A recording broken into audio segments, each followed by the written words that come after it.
Bonjour marraine, et bienvenue sur Les Belles d'Ébène, un espace dédié à l'épanouissement, à l'encouragement et à la valorisation de la femme africaine. Dans cette série qui comprendra 20 vidéos, nous parlerons d'amour, de foi et d'épanouissement dans le couple africain.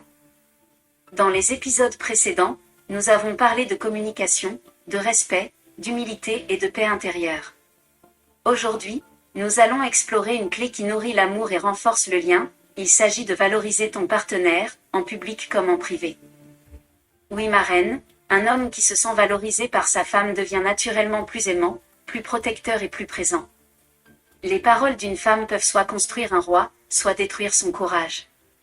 Alors aujourd'hui, apprenons à parler la langue de la valorisation, celle qui élève ton couple et honore ton homme. Marraine, tu dois comprendre que la valorisation, c'est de l'amour exprimé en paroles et en gestes. C'est dire à ton partenaire, je te vois, je te respecte, je t'apprécie. Voici comment valoriser ton partenaire de manière pratique, pas à pas. Le premier point consiste à remarquer les efforts de ton partenaire. Même les plus petits, un service rendu, un geste d'attention, une décision prise pour le bien du foyer. Le deuxième point consiste à le féliciter pour ce qu'il fait bien. Ne garde pas le silence quand il agit correctement. L'encouragement nourrit la constance. Le troisième point consiste à parler positivement de lui en public. Devant ta famille, tes amis ou même tes enfants, honore-le par tes paroles. Le quatrième point consiste à éviter les critiques humiliantes, surtout devant d'autres personnes. Si quelque chose te dérange, garde cela pour un moment privé et paisible. Le cinquième point consiste à prier pour lui et sur lui. Une femme qui élève son homme dans la prière élève son foyer tout entier. Voici à présent quelques exemples pratiques pour apprendre à valoriser ton partenaire. Le premier exemple consiste à lui dire « J'admire ta façon de gérer les situations difficiles ». Ces mots simples peuvent illuminer son cœur pendant des jours. Le deuxième exemple consiste à le remercier publiquement. « Merci à mon mari pour tout ce qu'il fait pour nous. Cela lui donne de la fierté et de la force. » Le troisième exemple consiste à poster une parole positive sur lui, sans exagération, mais avec sincérité. Par exemple, reconnaissante pour cet homme fidèle et courageux. Le quatrième exemple consiste à le défendre avec respect quand d'autres le critiquent. Tu peux dire, je comprends ton avis, mais je préfère ne pas parler de mon mari en mal.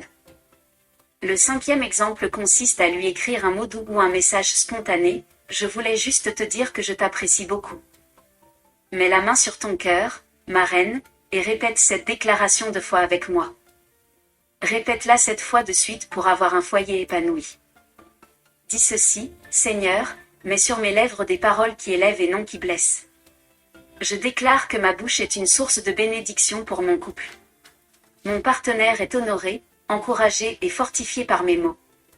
Mon foyer est un lieu de respect, de fierté et d'amour. Amen. Aujourd'hui, marraine, je t'invite à dire 3 paroles de valorisation à ton partenaire. Dis-lui ce que tu admires chez lui, remercie-le pour une chose précise, et observe sa réaction. Viens ensuite me dire en commentaire. Quelle a été sa réaction quand tu l'as valorisé aujourd'hui? Je te lirai avec joie et reconnaissance. Et si cette vidéo t'a inspiré, abonne-toi dès maintenant, like la vidéo, et partage-la à une autre femme africaine qui veut apprendre à aimer avec sagesse et respect. Ensemble, ma sœur, nous formons une communauté de reines qui construisent des royaumes d'amour et de lumière. Dans la prochaine vidéo, ma reine, nous parlerons d'une clé très puissante, il s'agit de faire preuve de patience dans les moments tendus. Tu apprendras comment garder ton calme, ta dignité et ta paix même quand les émotions s'agitent. Reste connecté, et souviens-toi. Une femme qui valorise son homme, élève son couple au rang de royauté. Que Dieu te bénisse et à très bientôt.